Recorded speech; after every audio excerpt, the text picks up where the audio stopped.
open it up for questions. And first question I believe we have is from Jason Becker. Right? Chris, you have the first one? Sure. You got the microphone. Thank you. Before we go into that, let me say one. You want to say it? Yeah, go ahead. I just want to say before we start, there's a couple groups of people we need to thank. Number one, the fans, and I've said this over and over. This season was very complicated for the fans. From the reduced capacity at the beginning to the Mickey Chase, where the fans were incredibly responsive to, right to the very end. We do thank everybody for coming out and hope we can grow that and continue to build this experience at Comerica.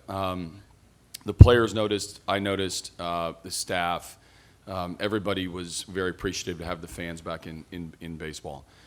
Secondly, I'd like to thank you guys that covered us on a day-to-day basis. It's hard. Your jobs are getting harder and harder.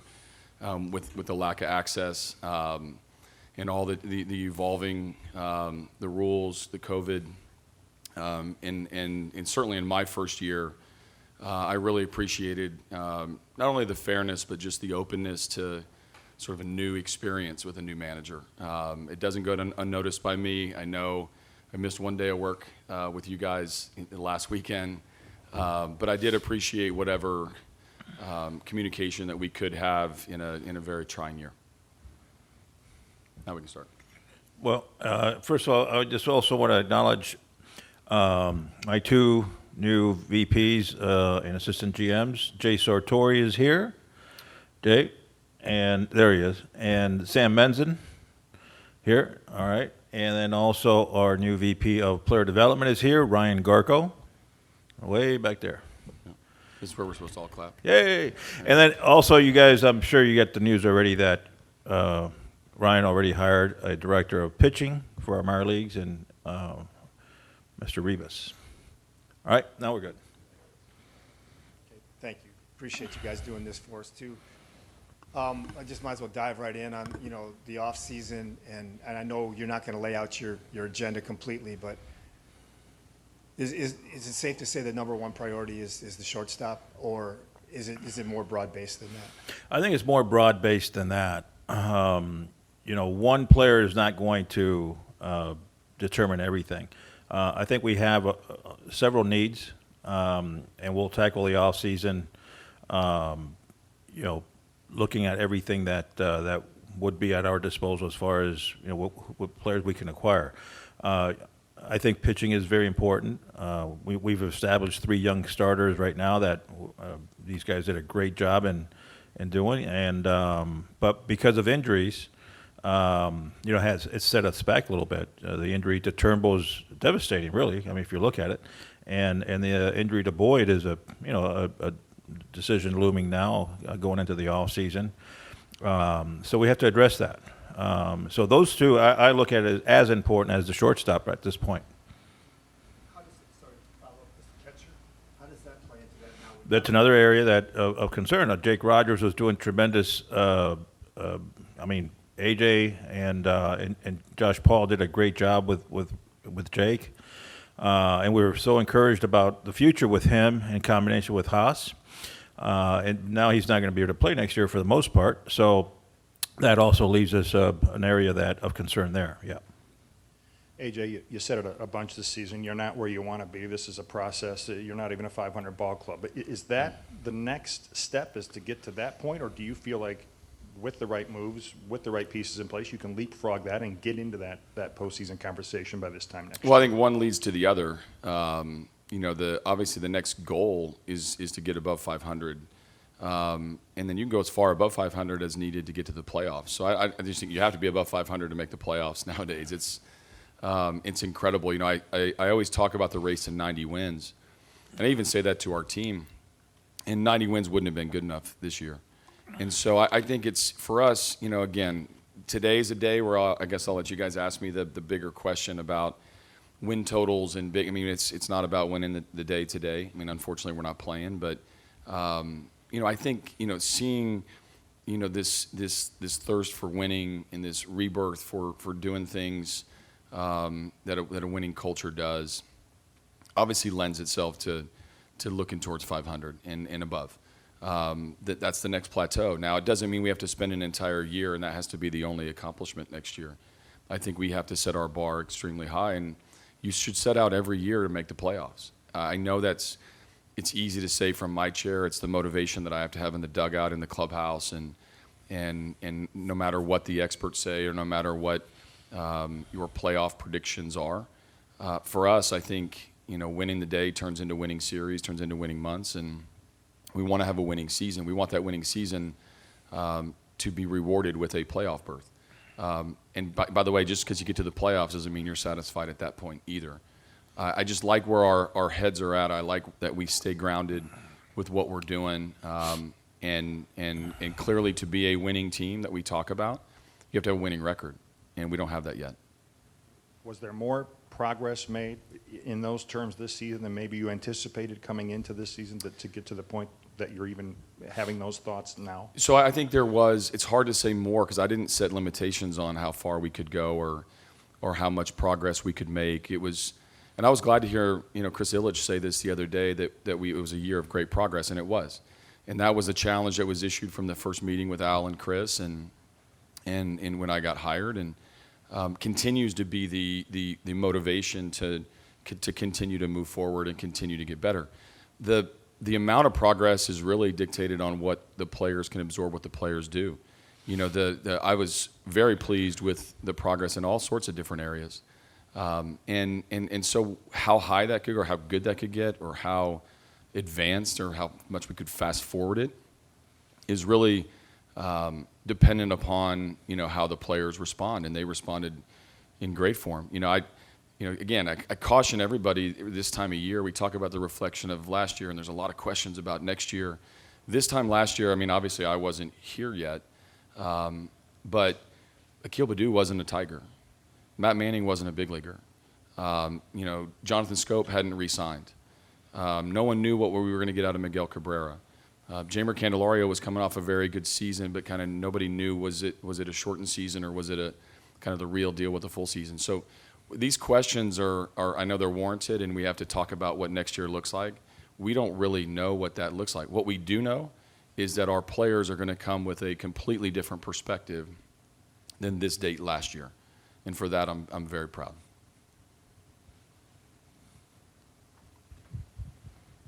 I guess this is a question for both of you guys, but with what you guys saw from Riley Green's Torkelson in the minor leagues this year, how does that factor into your off-season planning and what you could do in the outfield and at first base? Do you guys look for placeholders there? Do you guys try to fill internally? How does that affect how you look at scope going into next year? Yeah, well, AJ and I have talked a lot about this as far as our planning for next year. We both believe that as far as the outfield situation is concerned, I think it's probably an area where right now we feel we're okay there. We feel we have some young prospects that are really, quite frankly, are still trying to find their way. And Daz Cameron, Derek Hill, obviously he mentioned Akil Baddoo, and we have Grossman out there now, Victor Reyes. So that combination right now has worked okay for us. If there's an opportunity to capitalize on something, maybe we look at it. But right now, it's not an area of concern because, to your point, well, you have Riley Green coming. You guys written plenty about him possibly making the club out of spring training. And I'm not going to comment on that. But, at some point, you can count on Riley Green being in our outfield. And I'm not going to say when or when we think, but at some point, and in the not too far distant future. So that's an area right now that I think we'll be fine at. With Torque in the infield, obviously Cabrera, as he gets into next year and the following year, sure, he'll play a little bit of first base, and I think AJ's managed that perfectly this year, and he'll manage it perfectly next year.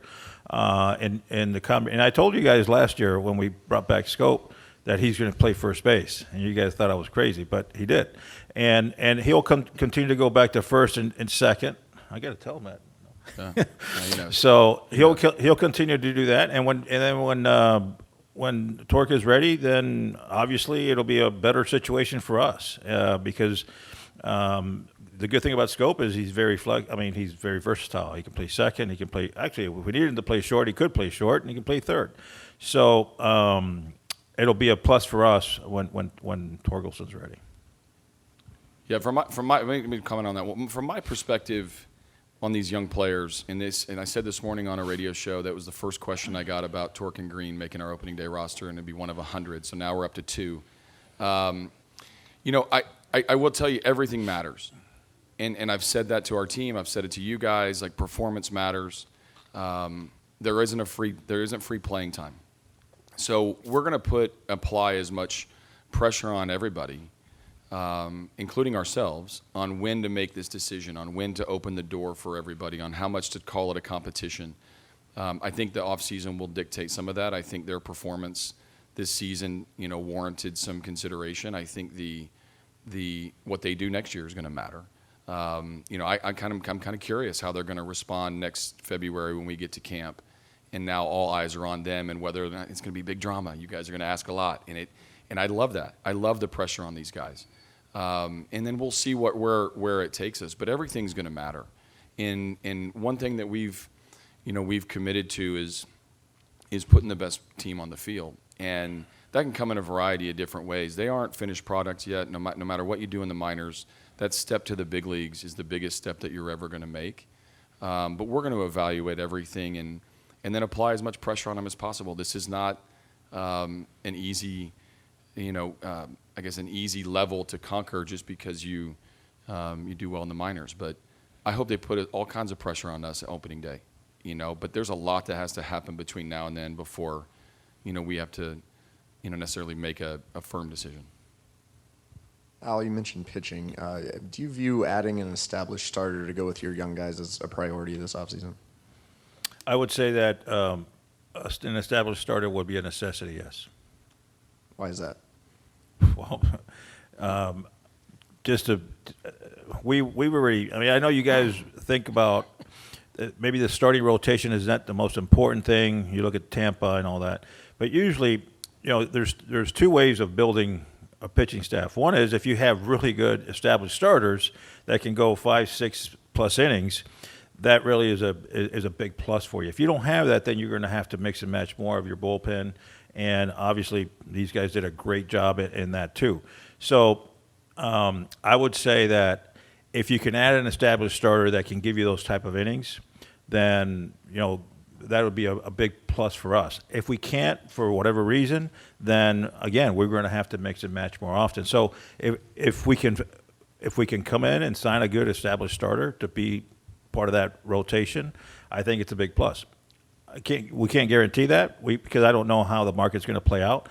But if we don't, then we're going to have to go in a different direction and probably mix and match guys in that rotation and mix and match more of the relievers.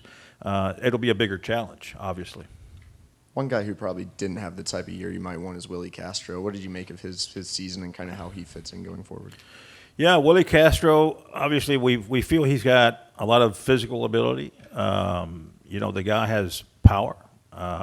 He runs very well. We feel that he's got all the athletic ability and the tools to be a good player. He hasn't put it all together yet. Obviously, the hitting hasn't come around. Still makes probably too many errors for our liking, but he's still young enough. He's still athletic enough. He's got the tools and to work with, and so he's still a work in progress at this point. You've talked a lot about, free agency isn't the only way you can improve your team. You've talked about trades. Are you at the point in the organization, the depth of the organization, where you can consider trading prospects for an established player, or is it still? I'm still very sensitive to that and trading prospects for established players. I've said this all along, and in my conversations with AJ when we hired AJ was, we're not looking for a quick win and we're out.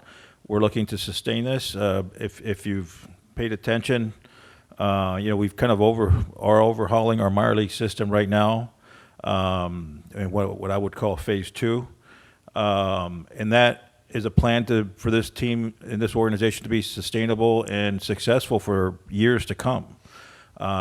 but most importantly, that includes players. And so we have to be very careful on that. And so, while you can't, I'm not going to rule it out. Anything that makes sense, obviously, we're going to look at it. And if there's a trade to be made, we will. But I'll be very sensitive to be able to, to trade guys that we feel can be part of this winning organization in the future. Last thing for me, just on Boyd, just some clarity on how the mechanics work of his situation. He's under contract. You need to either tender or non-tender. He's in that situation, right? And how difficult is that? and I'm not going to get into it at this point because there is a decision to be made on our part, and eventually there'll be a decision to be made on his part. If that gets to that point. So it's going to be kind of a two-way thing here for us.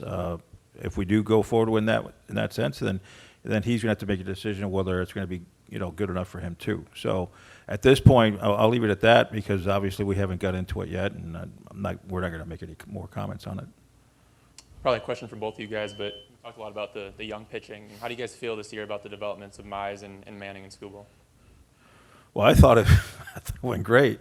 If you want to elaborate. Yeah, so it's starting pitching is very important to me, to us, to winning, and when you look at the innings that are logged around the league, like the successful teams are going to have a lot of innings logged by the rotation. I mean, we can build it a lot of different ways, and you can run any particular game any way you want. We tried to show that. We're pretty creative with how we did it this year. But the game starts with the starting pitcher, and the tone is set. The ball is in his hands first. And when we were good this season, and the majority of the season that we were good, it's because we got out of the gate pretty well. We had pretty good starting pitching, and that started with various people, and then it centered around Casey and Tarek and Matt. The essence of their development, they're all different. I mean, I know we group them together, but they handle things differently. They're different personalities. They're different people. What they have in common is this intensity that I asked, that Chris Fetter asked, that Juan. We all want our starting pitcher to be a guy, to be the guy that it's whether you look on the app or you look in the newspaper or you look at the matchup, and we're like, we have a chance to win from the minute that we wake up because of the guy that we're rolling out there to start the game. They're working on different things. They're not a finished product. When they're going well, they're not a finished product. When they scuffled, they're not a finished product. They're navigating the early parts of their career and really doing it quite well. When I look at where this team can be, it's going to center around this rotation and how we attack each game. And then just a question for Al too. How rewarding was this year for you, considering you had gone through the rebuild and there's been a lot of questions about decisions that you made from the outside. I mean, how nice was this for you? Well, it obviously we're happy with the progress, but we're not there yet. We won't stop, and we won't be happy until we get to the World Series and win it. But the progress is, it's a tough process, and it's not an easy process, and it's not by any means a quick fix. And sure, you're going to make mistakes along the way. A lot of you guys that were around here for the last few years, there's circumstances to every trade and why you're able to get the return that you would like, which is not always possible. So we faced a lot of tough situations going into this rebuild, which is every rebuild is different in every organization for a lot of different reasons. And so going what we went through, going what I personally went through, I wouldn't wish it on anybody, but at the end of the day, I signed up for it. I knew what it was. And I had been through it before, more than once. So I went in it with eyes wide open, and so at this point, yeah, it's somewhat satisfying to get here, but there's a long way to go, and we've acknowledged that. And so by no means am I satisfied at all. As a matter of fact, what I am is more motivated now because you can see that light at the end of the tunnel. And these next couple of steps, the next year or two, will obviously are be very important for our major league club as far as getting back to the playoffs and bringing back our fans with the optimism that we have a chance. And then also the longer term is, like I mentioned, the really long-term goal of sustainability for years to come. I don't want this to be a situation, an organization where years from now, when I retire, oh yeah, Al went out there, we took him to the World Series, and it's over. No, when I'm long gone, I want you guys to see, oh man, that guy built it up for a long time, and it's still going. Back to your left.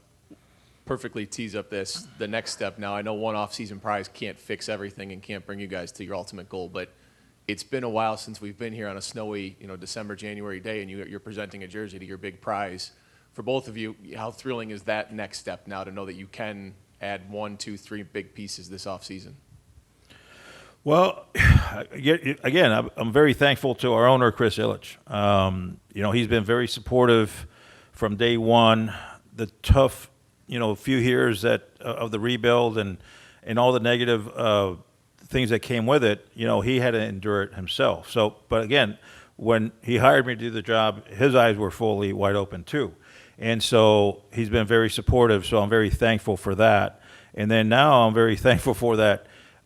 He's supporting all of our new ideas in player development and scouting and analytics, and investing money on the infrastructure, which, not every organization is open to do that as much as he has. So that you have to be very thankful for. And now at the major league level, AJ and I have sat down with Chris on a couple of occasions and discussed this offseason and going into the future in the next couple of years.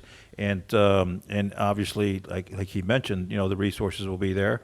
But I will caution you, all right, and that this is not going to be spending like a drunken sailor, those type of comments. It's going to be this is going to be a very measured process, and we're going to make sure that whatever decisions we make, free agency wise, that it doesn't sink this organization for years to come, but it builds this organization for years to come.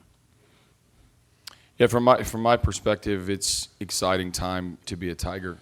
I think. There's a lot of jerseys that we could hold up here on this same podium, and in between Al and I, and hopefully Chris would be here, and we see that as a success.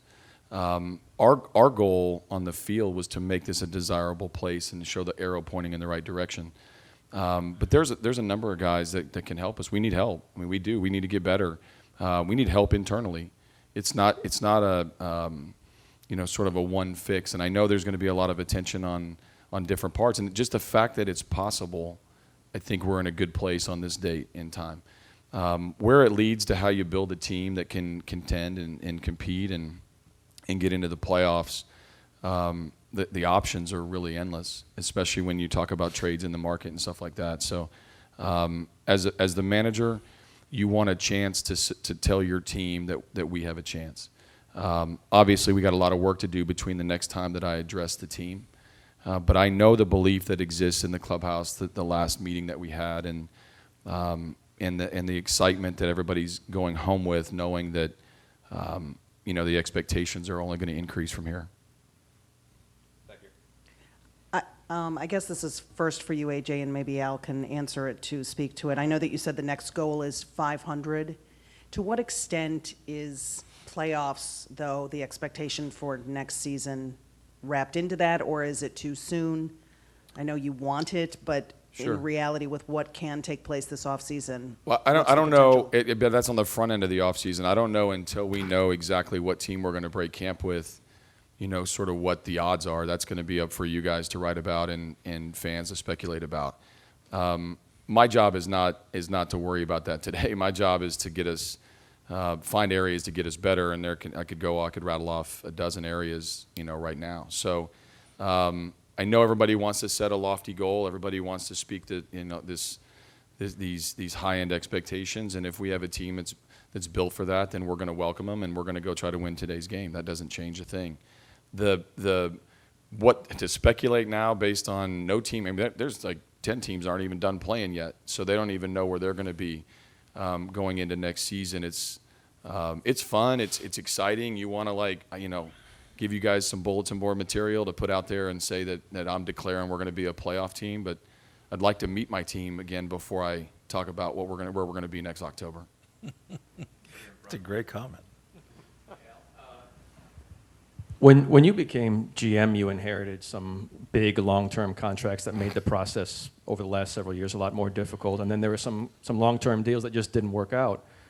Does that make you kind of gun-shy a little bit about going and pursuing a player that's going to require that kind of deal, knowing that if it doesn't work out, it can really have lasting consequences? No, you can't have that fear factor at all when you make these decisions. If you do, then I'm in the wrong position. You have to, just like him. I mean, he makes decisions, in a game where if he's afraid to make a decision because it's going to blow up in his face, then I hired the wrong guy. So no, absolutely not. The thing is, we have to be very measured. We have to, calculate everything, the pros and cons of everything, and at the end of the day, it comes to the player. You have to believe in the player in a lot of different areas before you make that determination. So, as far as the amount, the length of contract, all that stuff, there's a lot of different reasons for doing certain things and good reasons for not doing certain things. So we'll make that determination as we go. But there is definitely no fear factor here. AJ, you built a staff where people promptly came and poached it. Yeah. What are your plans there? Will there be changes? Yeah. What are your thoughts? So I first off, this coaching staff did a tremendous job of staying, through everything this season. I can't thank them enough. I did thank them for their effort. Obviously, there's everybody came here. A couple carryover guys from last year, and the guys that came here to make a difference. And I think this group did everything they could for the players.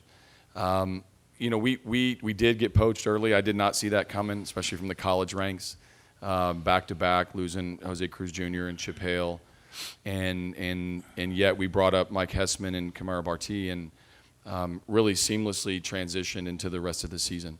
We've informed the staff that they will be coming back with the exception of KB at first base. I'm going to leave open into a process of interviews. He's being one of them. Given that in the middle of the season when you bring somebody up, there's always the question of what it can lead to. And I said on the front end to both Hess and KB that there were no guarantees. Al and I both did. And so it is tough to not just be able to roll right into next season, especially for KB. He did a nice job. But he's a part of the interview process that we're going to have at first base. But everybody else in its entirety will be back. You mentioned earlier. Yeah, it's funny that you mentioned about poaching because Chris Federer and Gabe Rebus were college coaches. So they were poached by the major league guys, and now the colleges are poaching major league players. So it's kind of back and forth, though. You mentioned overhauling the minor league system. Obviously, you have a new person in charge. What's your vision there of the changes you want to implement?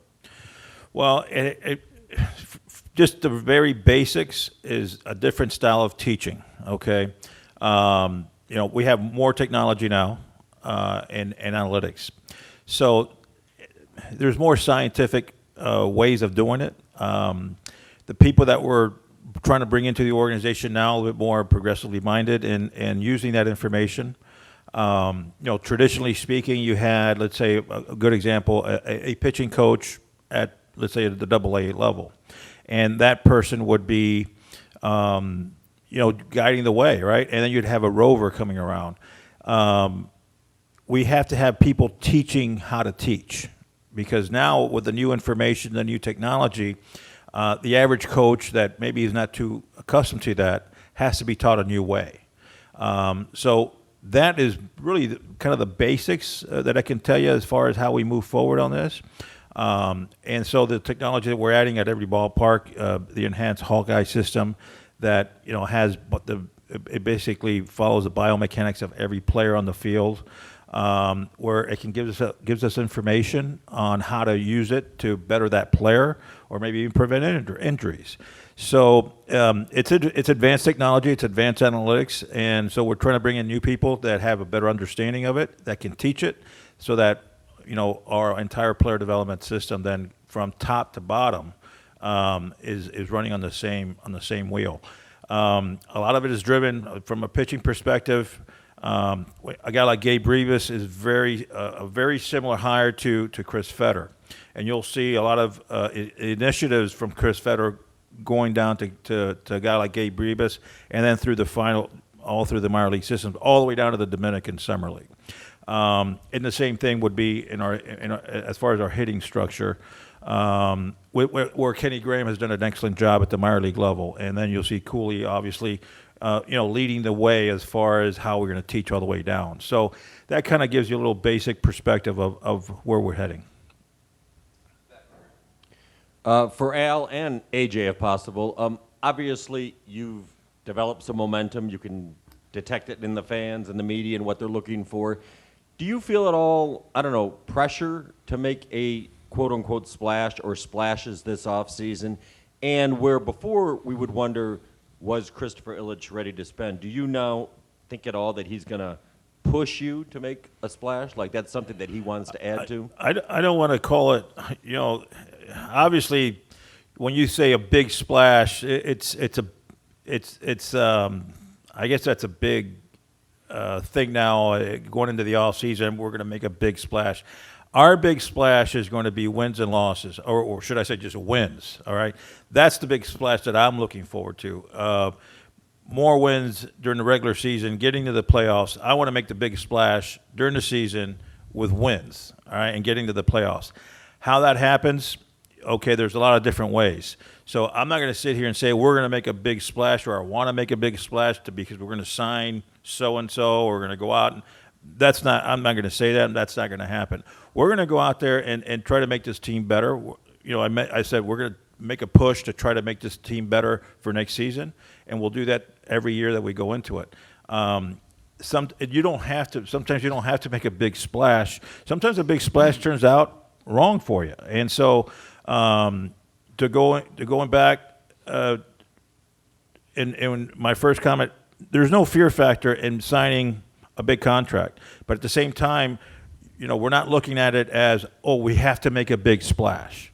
It's about making the right decisions to make this team a winning team. And that's the way we're looking at it. Yeah, so pressure to me, that's a word I love, and I love applying it to our own players, to the opponent.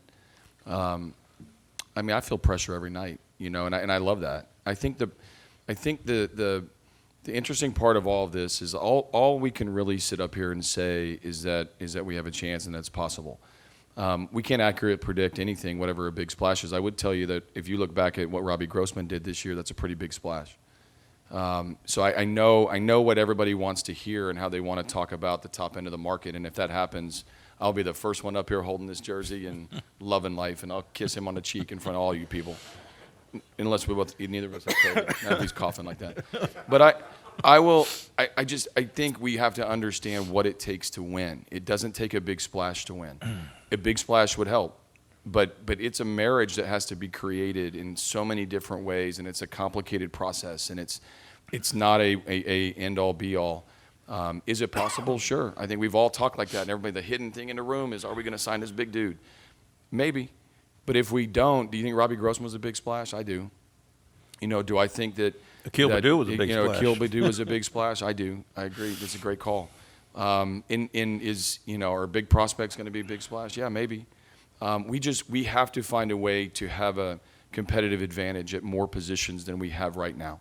We do not have the wins right now to sort of push to push on a nightly basis. We're trying to maximize that. Where that's going to come from, I hate that you guys are going to have patience, but I'm going to put pressure on you by telling you just be patient with what we're trying to do, and the goal is the journey. If we can get somebody that can drive us there 100 miles an hour, then I'll hop in the seat, and we'll drive it. If not, then we're going to have to find other ways to get to 90-plus wins. That's what we do. Hey guys, back here. I guess to build off that, when you think about who you might want to reach out to this offseason, whether it's a shortstop, pitchers, otherwise, how clear are you on what that list looks like for targets, and how eager are you to begin those conversations? Well, I can very simply tell you that we're going to look at everything. We're not going to target one player. We have to look at the whole list. of free agents, and we'll be in contact with everybody, and then we'll see where that leads us. So to say here we're targeting one guy, no, we have to have a wide net, and really that's the only way to approach it, because I can't. If you target one guy, you can't be guaranteed you're going to get that guy. So you got to make sure that you have a wide net and see where it takes you.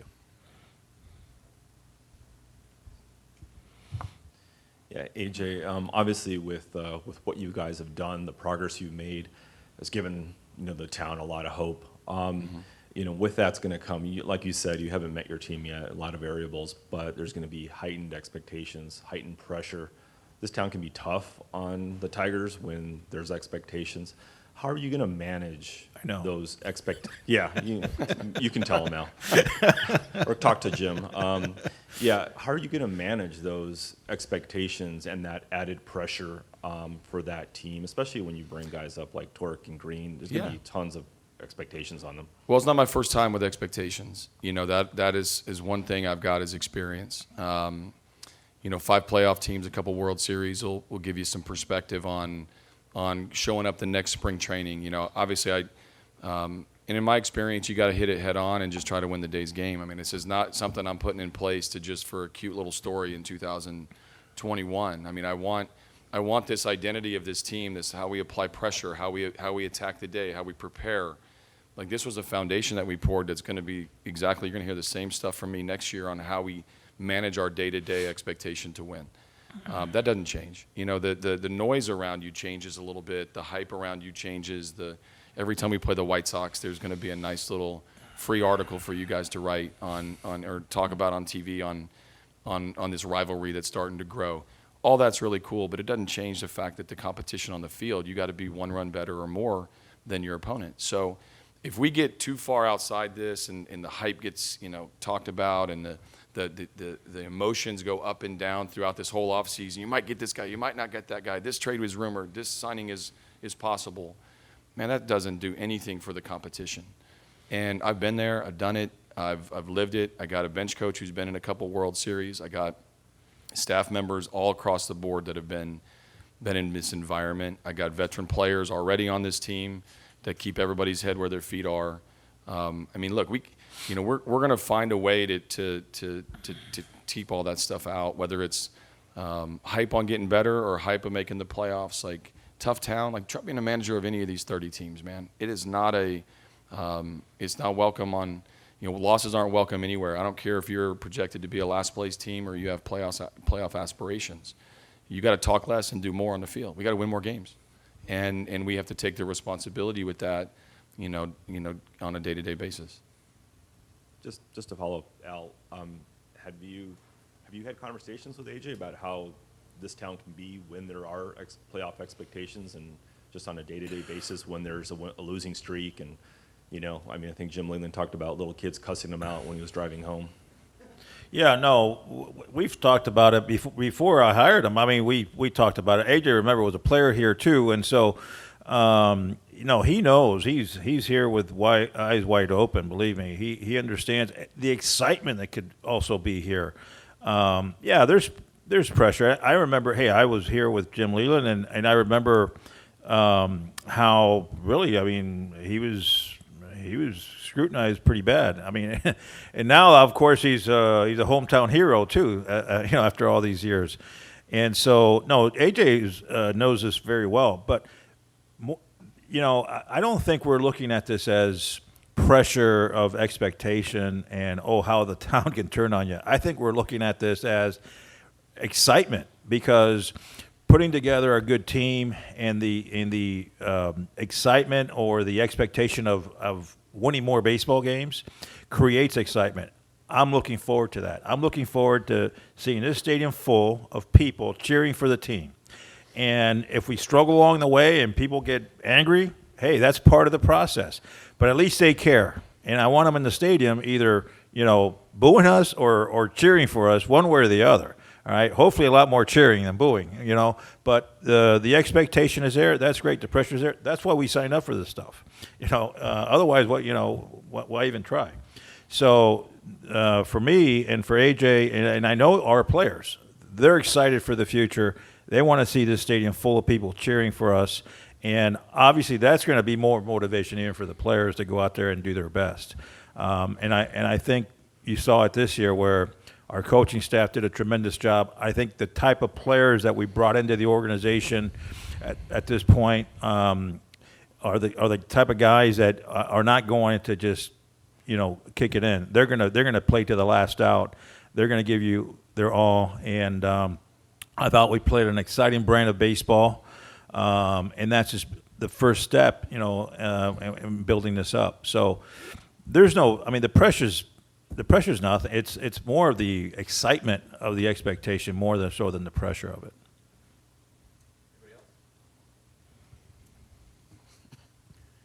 I imagine there are a lot of other teams that will be in the same situation, but how much do you guys want or need some certainty in terms of next year's CBA and the rules you'll be operating under before or as you figure out how to proceed for next year? Yeah, and that's a great question, because obviously, once the World Series is over, that you can start talking to players and agents. 5 days after is when you can start negotiating, but that's going to be a window of between then and let's say December 1st. Okay, so you get as much as you can done within that period of time, and then if there's an agreement and things go on as normal, that's fantastic, and you keep on working. If it doesn't, then we have to make an adjustment at the time. But you just have to proceed as if things are going to be fine, and then if something does happen, then you have to make an adjustment at that point. Al, you mentioned starting pitching being a necessity as far as the free agent market or acquiring someone. But what about the bullpen? I think it's been 5 years since you guys have signed a reliever to a major league contract. And understandably, when the team is rebuilding, I know that's not a focus. But now, a potential playoff team, does that bullpen get more scrutiny? And would you consider signing a veteran at that spot? Well, yeah, I guess you can't rule it out. Having a really good bullpen piece added is always going to be a help, but I have to say that I think Chris Fetter and AJ done a tremendous job with our bullpen. We've got a guy in Gregory Soto that we believe can be a closer for the next several years, and obviously, you talk about a splash. You get a guy like Cisnero, right? That came out of nowhere, and I mean, he led the team in innings pitched and did an outstanding job in a variety of roles.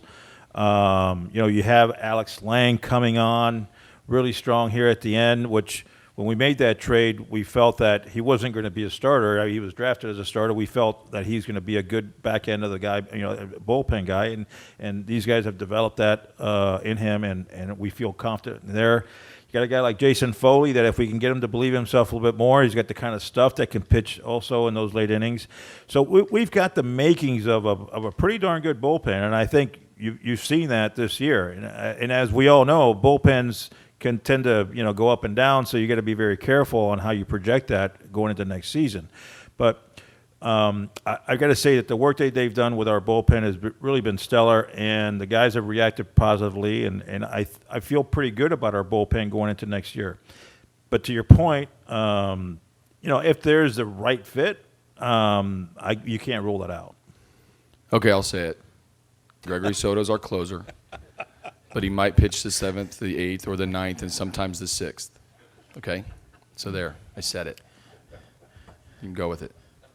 First tweet wins. That's old. Got it.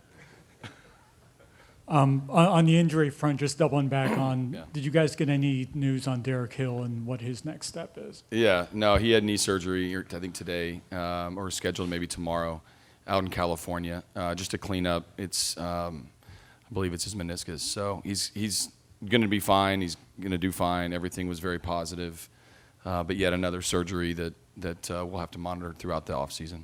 Doug Teeter's going to be pretty busy. Can I just make one more comment? Because going back to the bullpen, let's just say this winter, if we don't sign a bullpen guy, that doesn't mean that next year at the trading deadline we can't trade for a guy in the bull. because at that point, because of either injury or a guy just didn't pitch as well as the year before, you can make that adjustment then too. So obviously, we have to be very flexible and just be open to whatever opportunities arise, whether it be this winter or at the trading deadline or anywhere in between. And, okay. Hey, AJ, even in Houston, you had several different catchers throughout your time there. Just why is that such a hard position to find stability at, and how important is it to you? Yeah, so when you look at, winning teams, you need to have a guy back there who knows. Number one, the defense is a priority, and number two, knows how to guide a pitching staff through a game and then through a season. When injuries, number one, it's hard to keep stability back there. What Salvador Perez did this year in Kansas City was remarkable, but he also got to DH. He's laughing because of what he did against us, but he DH'd a little bit. And you look at JT Realmuto in Philly, like what he's had to do, and he starts moving around. Like it's hard to keep that stability behind the plate. It's for me, like one of the things that Jake did, that Eric did, Dustin at the end, under my watch as a manager and JP here, we prioritize that game planning so much. We ask so much out of them that, maybe that creates a little bit of the mental anguish that Eric Haas went through towards the end of the year. Maybe that creates a little bit of the disconnect that we had at the, different times of my time in Houston or sometimes in here where the number one priority is catch a winner. That if you look at teams that are good, they have that makeup behind the plate. The offensive production is going to be, secondary, and certainly there's exceptions to that rule, but for the most part, the teams that have won, and I don't mean necessarily even won the World Series, but just won consistently, have a stability in how they prepare and a stability in how they apply it to the game plan that is second to none. And that'll be a focus here moving forward. It's why I talked about Jake the way I did at the beginning of the season. It's why we valued, what Haas and Dustin did at the end. Thank you.